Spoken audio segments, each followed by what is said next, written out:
All right, time to discuss one of the worst mothers in movie history. Well, that's kind of really kind of a clickbait, but nonetheless, I'm still discussing.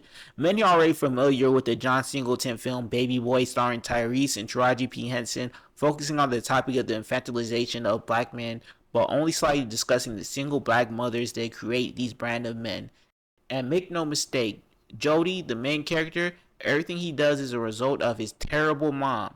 The movie doesn't necessarily portray the character of Jody's mom as a bad person or even a bad parent. She's usually portrayed as the voice of reason and a mediator for Jody and Yvette. And as also as a tool to show how childish Jody is, but never addresses what she's done to make him like this or her own shortcomings as a parent. The B-side story revolves around Jody, his mom, and her boyfriend Melvin. Melvin is a retired convict slash thug. When Jody first sees Melvin, he's in a wife beater, I'm just saying, with a 187 tattoo. Seems like a nice gentleman. At first, you can tell Jody isn't happy about it because who would be? But he doesn't really trip off it. And I want to say this, the story tries to paint Jody like he doesn't want his mom to date and he just wants her for himself, which isn't true. He doesn't care if his mama dates. He just doesn't want her dating killers for obvious reasons. But we'll get more into why Jody really just doesn't like killers or thugs. But really, who does? We see Jody's mom, Juanita. I'm not even sure how I pronounced that right, but she gets ready for her date with Melvin, where Jody asks her respectfully why she likes to date thugs instead of nice guys. Where this grown ass woman who is touching 50 gives the most childish response. She has to date thugs because she needs someone who can deal with her. Sounds like how most dangerously toxic relationships begin. She also states that Jody's dad was a thug, which has to be the worst argument because where is that nigga? This seems to insinuate that he is no longer exists or is in jail. Nigga's probably just a deadbeat who did probably what most thugs in the hood does. Ran off somewhere to be irresponsible. Jody calls her out on why someone has to be a thug just to put up with her, which she claims Melvin isn't a thug, even though she was defending him like he was a thug. He's a nice guy. Yeah, I'm sure, the guy with the 187 tattoo is just a sweetheart. You can see Jody communicate with Melvin where he's 100% cordial and nice to him. Unfortunately, Melvin keeps dropping subtle hints about how he's really like that. He's really thugged out. And I mean unbelievably thugged out. During this convo, Jody briefly talks about how his brother that got killed because his mother threw him out over her last boyfriend, which I feel like is something about Juanita's character that is glossed over during this movie. Juanita is a horrible mother. When she's when she dated a man who was a killer named Henry, this led to conflict with her son, and she decided to choose her man over her own son, which says a lot about her. It gets even crazier because it's later insinuated that Henry also would beat Juanita. So she pretty much put her piece of shit killer boyfriend who beats her above her own son, leading to his death. And we don't even really see her feel too guilty about it or have any long lasting trauma from it. Only really Jody has long lasting trauma from that situation. I say where Jody completely starts disliking Melvin is during the discussion where Melvin gets Juanita a new TV, where Melvin 100% admits to Jody that he's a killer. He's low key even sounds like he's proud of himself as he almost fondly remembers his past. He doesn't seem like a man who is ashamed of who he was. In a way, he's kind of sunning Jody too. Like, yeah, you might be young and a bit wild and dumb, but you're no killer boy. After that, Jody confronts his mother, asking her why she's dating a man who is a killer similar to Henry, to which he starts gaslighting the hell out of Jody, talking about how Melvin's changed his life around and how he could actually learn from Melvin because she doesn't have to make him go and get a job, unlike Jody. Also, keep in mind, Jody is 20.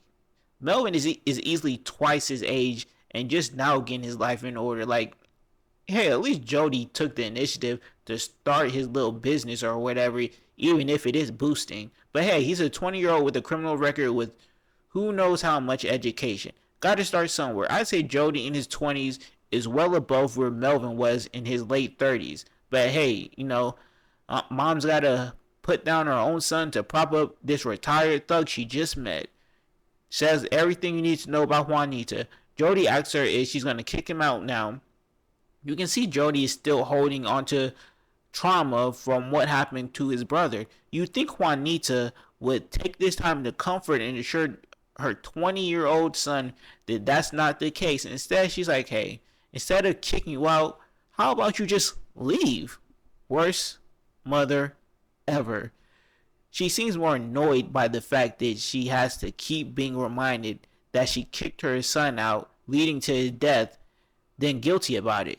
She goes on to ask Jody why doesn't he go get a place with Yvette and why he's so afraid to grow up and be a man. You know what's annoying about this scene? Notice how Juanita only ever wants her sons out the house when she has a man. I imagine she's one of those single mothers who never had a man around, so she low-key treated her sons almost like they were her little husbands. But now when it's inconvenient for her, she's annoyed by it.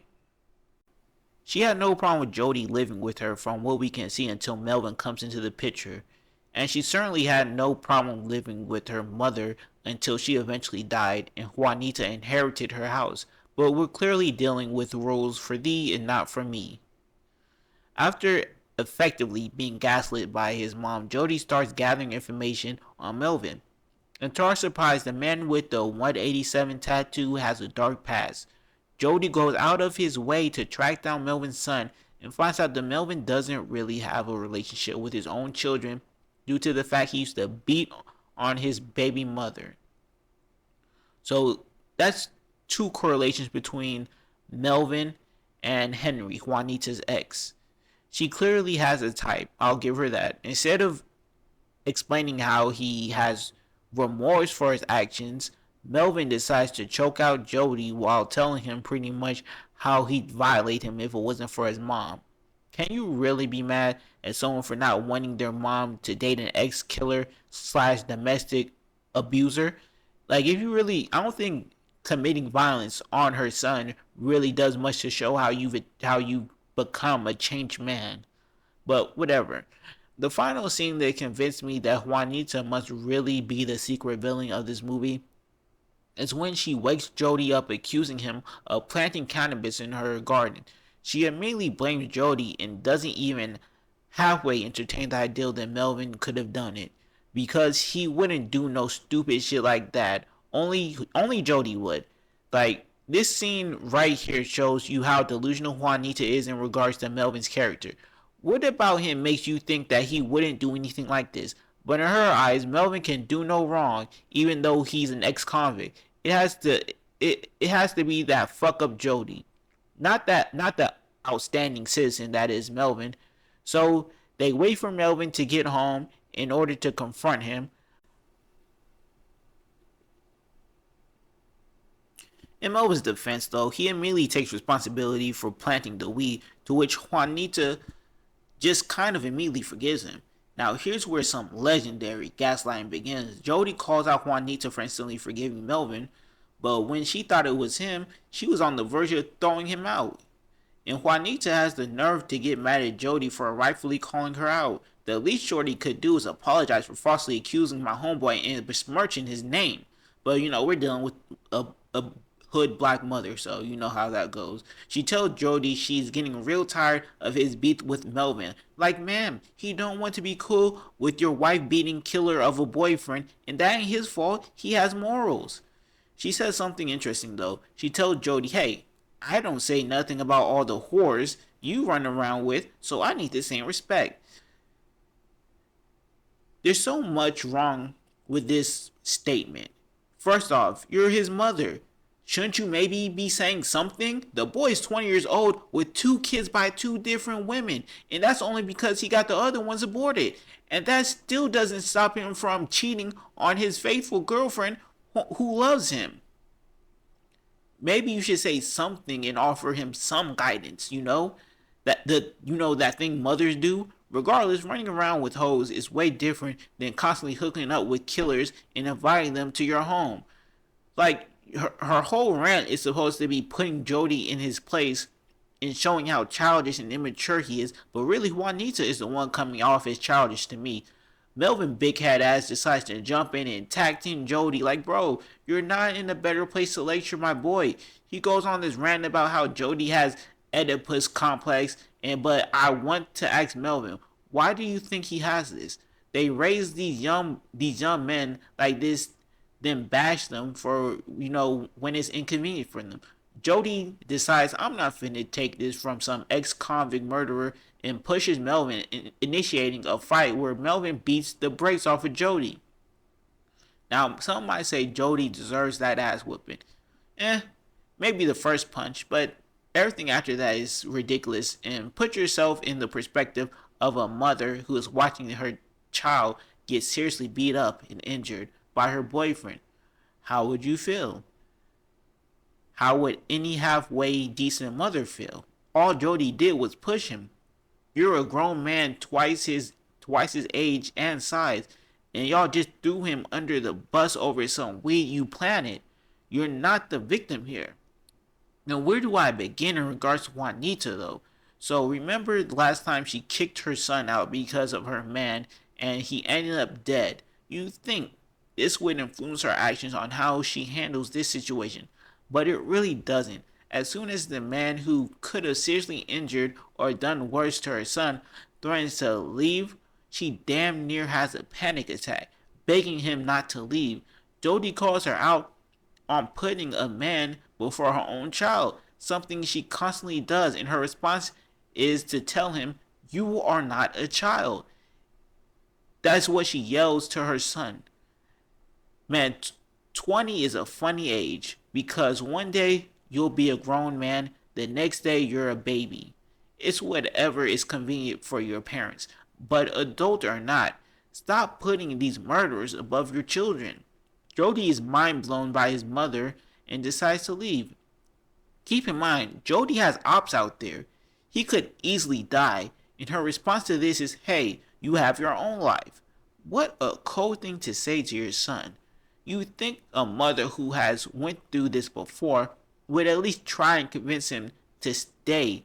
I mean, at this point, Melvin had calmed down and admitted he messed up. He fouled up. Gotta love the censored version of this movie, by the way. But whatever, Jody and Juanita eventually do reconcile after Melvin stops Jody from offing himself, realizing that he might actually be trying to be a better person. But it's just not satisfying for me. I'd say Juanita she's a representation of the worst type of single mothers that raise infantilized black men who will kill you over sets and street signs. But that's all I gotta say for now.